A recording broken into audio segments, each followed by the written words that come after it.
একটা প্রতিষ্ঠান চলে গেল। ভারতীয় সিনেমার ইতিহাস লেখা হলে তার দুটো ভাগ হবে, দিলীপ কুমারের আগের জামানা আর পরের। অমিতাভ বচ্চনের প্রতিক্রিয়ার প্রত্যেকটা শব্দ ছিল এমনই শ্রদ্ধা ও বেদনা মাখানো। দেহখানি ছুঁয়ে হাউমাউ করে কাঁদছিলেন ধর্মেন্দ্র।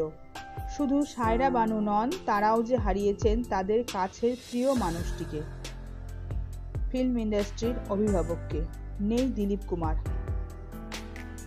প্রয়াত হলেন প্রবাদ প্রতিম অভিনেতা তথা বলিউডের প্রথম খান দিলীপ কুমার। তার আসল নাম ছিল মোহাম্মদ ইউসুফ খান।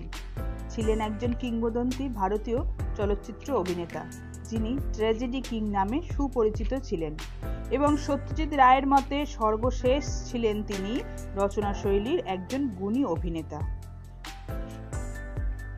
ছোট থেকেই ছিলেন স্বাধীন চেতা। কৈশোরেই বাবার সঙ্গে মতানৈক্যের জেরে গৃহত্যাগ করে চলে যান পুনায়।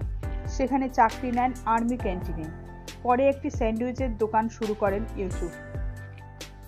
1940 সালে পুনেতে ব্রিটিশ সৈন্যদের পরিচালিত একটি ক্যান্টিনে কাজ নেন। কর্মজীবন শুরু করেন একজন ক্যান্টিন মালিক ও ড্রাই ফ্রুট সাপ্লায়ার হিসেবে। কিছুকাল পরে তৎকালীন বোম্বেতে ফিরে চোখে পড়ে যান বোম্বে টকিজের কর্ণধার তথা অভিনেত্রী দেবিকা রানীর। তারপর স্বল্প বেতনের বিনিময়ে সেখানেই চাকরি শুরু। বম্বে টকিজের মালকিন দেবিকা রানী ও তার স্বামী হিমাংশু রায় 1943 সালে দিলীপ কুমারের সাথে সমঝোতা করেন এবং 1944 সালে জোয়ার ভাটা সিনেমাটির জন্য তাকে প্রধান চরিত্রের অন্তর্ভুক্ত করেন এবং এই সিনেমাটির মাধ্যমেই তিনি বলিউড শিল্পে আত্মপ্রকাশ করেন। হিন্দি লেখক ভগবতী চরণ বর্মা তার স্ক্রিন নেম দেন দিলীপ কুমার। তিনি বিভিন্ন ভাষায় কথা বলতে পটু ছিলেন, যেমন ইংরেজি, হিন্দি, উর্দু এবং পুস্তু ভাষা। শুরুর দিকের কিছু ছবি ফ্লপ হলেও জুগনু 1947 সালে এই সিনেমার হাত ধরেই দর্শকদের নজরে আসেন। পরের বছর তার দুটি বক্স অফিস সফল ছবি শাহিদ ও মেলা। তবে নার্গিস এবং রাজ কাপুরের সঙ্গে জুটি বেঁধে ত্রিকোণ প্রেমের ছবি আন্দাজ তাকে রাতারাতি সর্বভারতীয় স্বীকৃতি এনে দেয়। এরপর একের পর এক হিট ছবি দর্শকদের উপহার দিয়েছেন।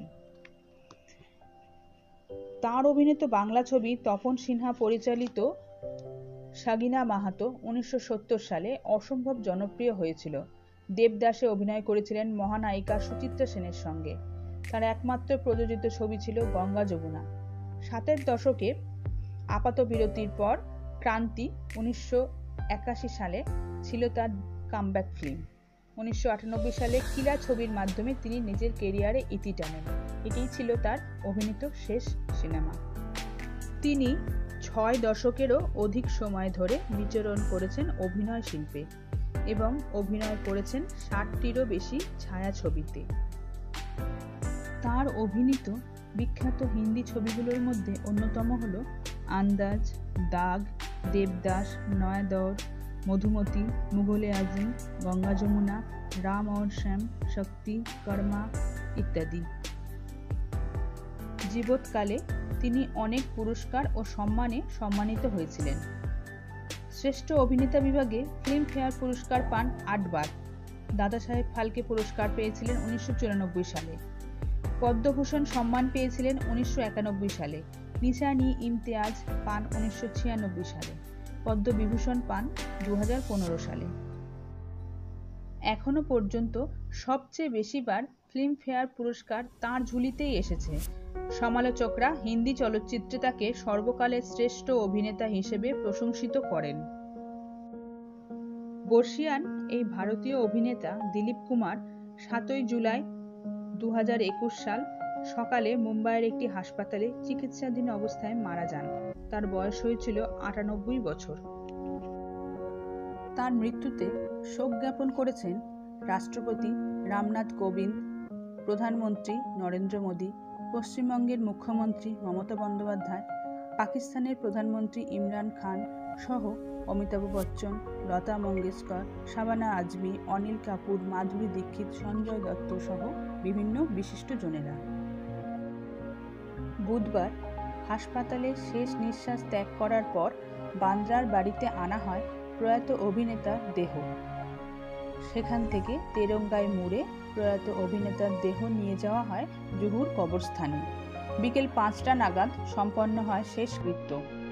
শেষ হলো সাফার, সুহানা সাফার।